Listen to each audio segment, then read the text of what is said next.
Hello everyone. तो आज अपन इस वीडियो में बात करेंगे कि मुझे सबसे ज़्यादा टफ सब्जेक्ट कौन सा लगता था नीट में और मैंने कैसे सेल्फ स्टडी से नीट क्रैक किया। तो welcome to my channel not just MBBS. I am Anushka Agarwal, a third year MBBS student from Jhalawar medical college. तो पहली बात तो कि मैंने 2 बार नीट दिया था। 2021 में एक बार नीट दिया था और 2022 में। 2021 वाला जो मेरा अटैम्प्ट था वो मेरा 12th के साथ था, और जो 2022 वाला था वो मेरा ड्रॉप ईयर था और वो मैंने सेल्फ स्टडी से करा था।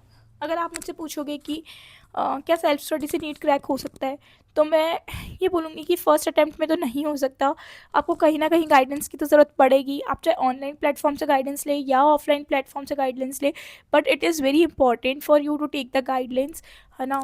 तो मुझे लगता है आपको गाइडलाइंस तो लेने की ज़रूरत है ही, चाहे आप कोई सी भी प्लेटफॉर्म से गाइडलाइंस ले। तो जो मेरा फर्स्ट अटैम्प्ट था, मैंने ये नहीं सोचा था कि यार मेरा सिलेक्शन तो होगा नहीं तो मैं मेहनत छोड़ देती हूँ। मैंने एंड तक पूरी पूरी कोशिश करी थी। मेरे फर्स्ट अटैम्प्ट में 534 मार्क्स आए थे, जो कि सफिशिएंट नहीं थे गवर्नमेंट सीट के लिए। 57,000 मेरी रैंक थी। और किस में कमी रह गई थी? फिज़िक्स। फिज़िक्स मुझे सबसे ज़्यादा टफ लगता था। अब यहाँ पे दो बातें आती हैं। फिज़िक्स एक टफ सब्जेक्ट नहीं है, एक टाइम कंज्यूमिंग है। वहीं पे भी bio is also a time consuming subject. और अगर आप अपने आसपास के लोगों को देखोगे तो आपको पता लगेगा कि जो बच्चे फिज़िक्स में इंटेलिजेंट हैं उनकी बायो वीक होगी, और जो बच्चे बायो में इंटेलिजेंट हैं उनकी फ़िज़िक्स वीक होगी। और ये जब आप कॉलेज में आपको एडमिशन मिलेगा, जब आप नीट क्रैक कर लोगे फाइनली, वहाँ पे भी आपको ये सारी चीज़ें देखने को मिलेगी। अब बात आती है कि भाई ठीक है, चलो वीक है, ये बात तो पता लग गई, पर जो वीक है अब उसको सॉल्व कैसे करना है? जो हमारा वीक कॉन्सेप्ट है या वीक सब्जेक्ट है उसको कैसे सॉल्व करना है? तो मैंने अपने ड्रॉप ईयर में क्या करा, क्योंकि मेरी बायो और केमिस्ट्री तो स्ट्रॉन्ग हो ही चुकी थी और मेरी फिजिक्स वीक क्यों रह गई? क्योंकि मैं 11th क्लास में पढ़ाई नहीं करती थी। अगर मैं 11th क्लास में पढ़ लेती ढंग से फिजिक्स को, मेरे को बायो याद है, फिर मैं बायो को बार बार रिवाइज करती रहती थी। तो ये मेरी मिस्टेक हो गई। मुझे ऐसे करना चाहिए था, जिस टाइम पे मैं बायो का जो मुझे याद है बायो, उस टाइम पे मुझे फिजिक्स का ज़्यादा से ज़्यादा रिवीजन करना चाहिए था। मुझे फिजिक्स पे फोकस करना चाहिए था, जो कि मैंने नहीं करा। तो अगर आप लोग ये वीडियो देख रहे हैं तो you should focus on the physics. जो भी सब्जेक्ट आपका वीक है, जैसे मेरा फिजिक्स वीक था तो मैंने फिजिक्स पे फोकस नहीं करा, बट उस पर करना चाहिए था। पर ड्रॉप ईयर में मैंने ऐसा नहीं करा। ड्रॉप ईयर में मैंने पहले तो रिसोर्स फिक्स करा। मेरा 11th 12th में रिसोर्स फिक्स नहीं था। मुझे मेरा जो टीचर पढ़ाते थे उसका बिल्कुल भी समझ में नहीं आता था, तो मैं अलग अलग बच्चों के नोट से पढ़ती रहती थी। तो इससे क्या हुआ कि मेरा रिसोर्स फिक्स नहीं हुआ और मेरे दिमाग में कॉन्सेप्ट फिक्स नहीं हो पाए। तो सबसे पहली मिस्टेक मेरी ये थी, रिसोर्स फिक्स नहीं था। फिर मैंने ड्रॉप ईयर में रिसोर्स फिक्स करा। मैंने एक ही नोट्स पढ़े जो कि मेरी दीदी के टीचर के नोट्स थे, और लेक्चर मैंने एक ही प्लेटफॉर्म से लिए, एक प्लेटफॉर्म से लेक्चर लिए और नोट्स मेरे जो दीदी के थे वही पढ़े। ठीक है, तो बार बार मैंने सेम ही चीज़ करी।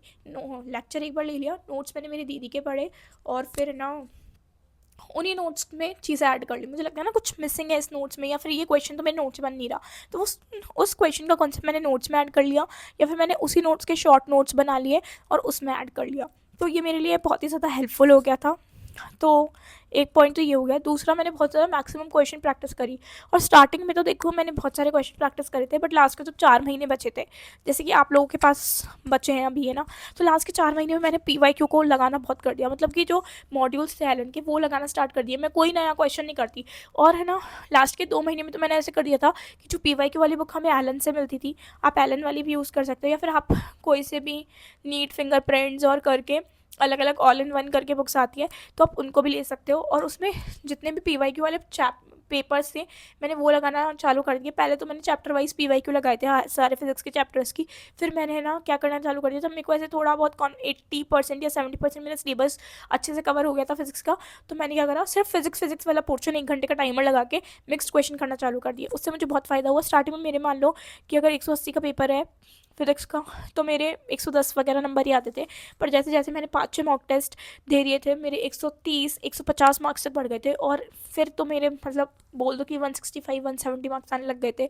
तो वो सेम क्वेश्चन करोगे तो आपको उसका कॉन्सेप्ट समझ में आएगा। और आप यकीन नहीं करोगे, सेम क्वेश्चन रिपीट होता है। अगर आपको देखो तो एक क्वेश्चन है जो 2012 में भी आया था, वो 2020 में भी आया था, और एक और ईयर में वो same question without digit change physics में आया था। तो आप सोच सकते हो कि फिजिक्स में जब same question without digit change आ रहे हैं, तो भाई कॉन्सेप्ट कॉन्सेप्ट कभी इधर उधर हो सकते कि नहीं। बायो में कोई नई चीज़ इन्वेंट नहीं हो सकती है, जो है वही है। कोई नया ऑर्गन इन्वेंट नहीं हो सकता, कोई नया ऑर्गन उठकर नहीं आ सकता।